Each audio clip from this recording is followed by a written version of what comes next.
Welcome to the JNF Jerusalem Post series on Israel Unpacked. This is episode 2 with Rabbi David Wolpe, the Max Webb Emeritus Rabbi at Sinai Temple, scholar in residence at Maimonides Fund, and rabbinic fellow at the ADL. He was formerly a scholar at Harvard.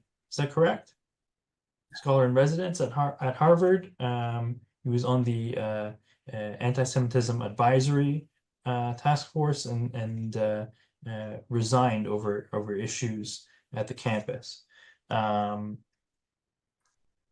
this episode, we're going to be discussing misconceptions about anti-Semitism, and particularly that on college campuses in the United States.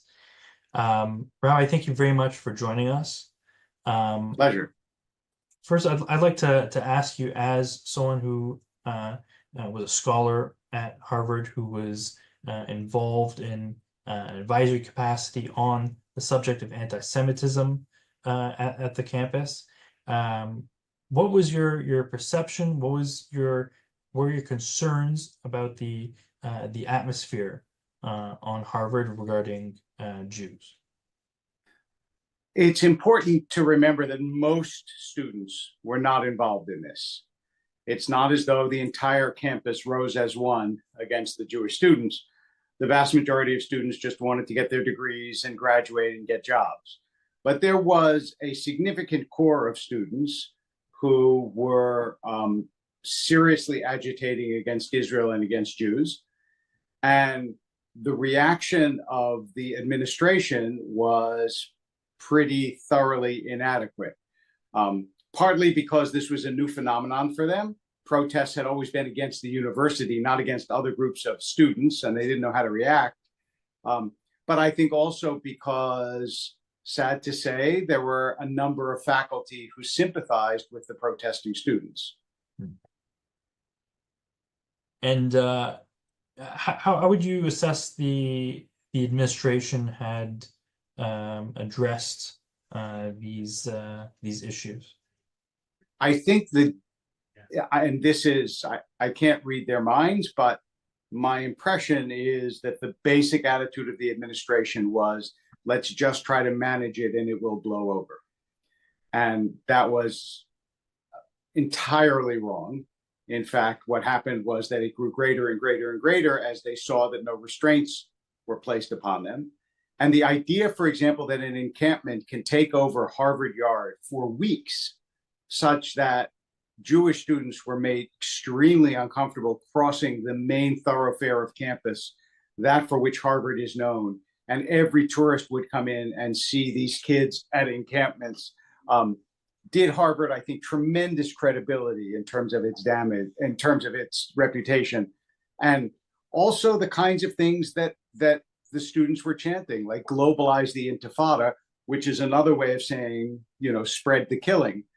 And so the reaction of the university, which was tepid, only served to encourage the protesters to become emboldened and in some cases more lawless, breaking into classrooms, breaking into the library, and so forth.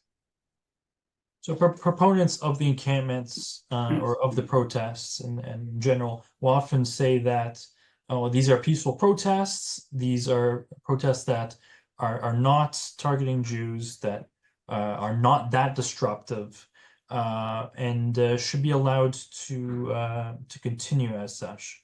What are your thoughts on that? There's certainly a place for campus protest, and I don't know of anybody that said students shouldn't be protesting. The red lines were, do you break into classrooms? Do you disrupt programs? Do you break into the library, make it impossible for students to study? That's one. Second, do you say things that are calls for violence? Israel is committing a genocide is not a call for violence. I may think it's wrong, but it's not a call for violence. Globalize the Intifada is a call for violence. And if you are, for example, an Israeli student who's lived through an intifada, and you hear for students calling for it on campus, that's not the same as somebody saying, Israel is an apartheid state. So there are distinctions to be made about what kinds of protests students are free to make.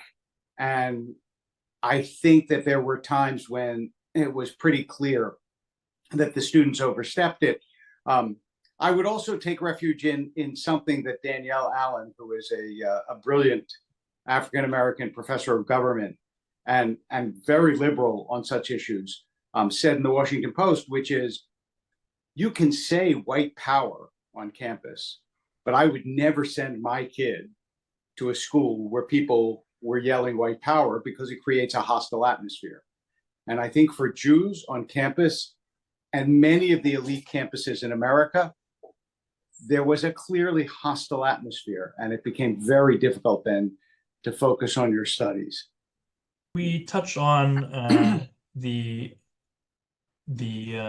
Harvard administration's kind of response to the protests.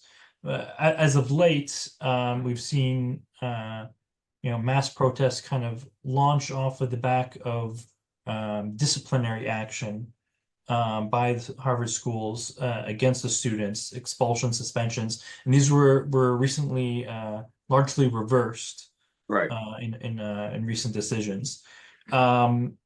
For other schools, do you think, for other universities, for academic institutions, do you think that suspensions, academic discipline is an approach that's warranted? Or depending on what the student does, I think suspensions and sometimes even expulsions are not only warranted, they're essential.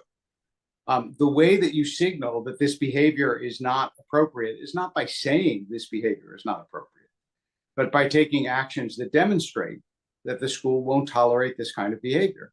And when you reverse that, you give a permission instead of a punishment.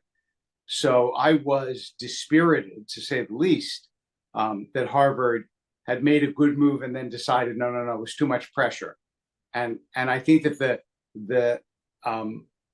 the way that the university was unable to sustain a standard shows that they don't believe things. And actually, I think a university ought to believe things. You alluded to a core of ideological zealots that had kind of taken these anti-Israel and Right. even at times anti-Semitic positions at Harvard. That was not, a broader student body. But how did this core, these ideological front runners take such a hold in campuses like Harvard? How have they become so prominent? Well, partly there's been a long filtering of very hard progressive ideology on campuses, which began really in the 70s and the 80s. And the Soviet Union does not get enough credit for how much it seeded these campuses with these ideologies. And there's a long history of that if any of your listeners are interested in reading about it. There was also money from the Middle East, especially from Qatar, but other places as well, that encouraged students to take and funded faculty to take certain positions. And so you get a sort of toxic brew of a very hard leftist progressive ideology and Islamist resentment of the presence of Jews in the Middle East. And together, what you find is the creation of an alliance whose only glue is we don't like the Jews and Israel. Because ideologically, obviously, somebody who is a religious Muslim and somebody who is a progressive American find very little in common, but what they can both find in common is that they don't like Israel. And that, I should say, however, when we talk about this on campus, we're talking about maybe 100 campuses out of about 4,500 in the United States. These are the elite campuses, the campuses that, for better or worse, a lot of Jews aspire to attend. Given that it's the elite campuses and there are many other campuses in which this is not manifesting, what do you think that college students or high school students entering college should know about what they're going to be facing on campuses in general, both those affected by anti-Semitism and not? It's crucial to talk to people who've been to the campus you're investigating, so that you know what the atmosphere is on that campus. And my own advice is, if you have a specific reason, a professor, a department, why you want to go to MIT, to Harvard, to Stanford, to Berkeley, to Penn, then go. I don't think that we should boycott. I don't think we should be chased out of these places because of the hostility of some, but go knowing what you're going to face and be ready, be prepared to push back if need be. But if that's not what you want to make your campus experience about, it is not worth going to Harvard to just say you went to Harvard. If you have a specific reason to go, that I get. But if you're going to college to go to college, that credential is no longer worth it, if it ever was. And there are so many colleges, Brandeis, Vanderbilt, Florida, many others, that have opened their arms to the Jewish community and very much want Jews to be present. And I would say, it's not bad to go where someone wants you. That the brand of Harvard has been damaged to the point that the credential is no longer worth anything is a sad thing to hear, obviously, for those who looked up to the institution for its academic, guidance. But are you optimistic or pessimistic about the direction, or the future rather, of academia as a whole in the United States, or in the case of individual institutions? I think in some ways this was very helpful, because it ripped the Band-Aid off of what has been going on in academic institutions. And even at Harvard, the Faculty of Arts and Sciences reversed its DEI requirement, which a year ago would have been thought impossible, unthinkable that they would reverse it. So I really think all ideological excesses in the end find their balance. I remember seeing an interview with Fareed Zakaria, where he said when he was at Harvard, people were writing editorials in favor of Pol Pot.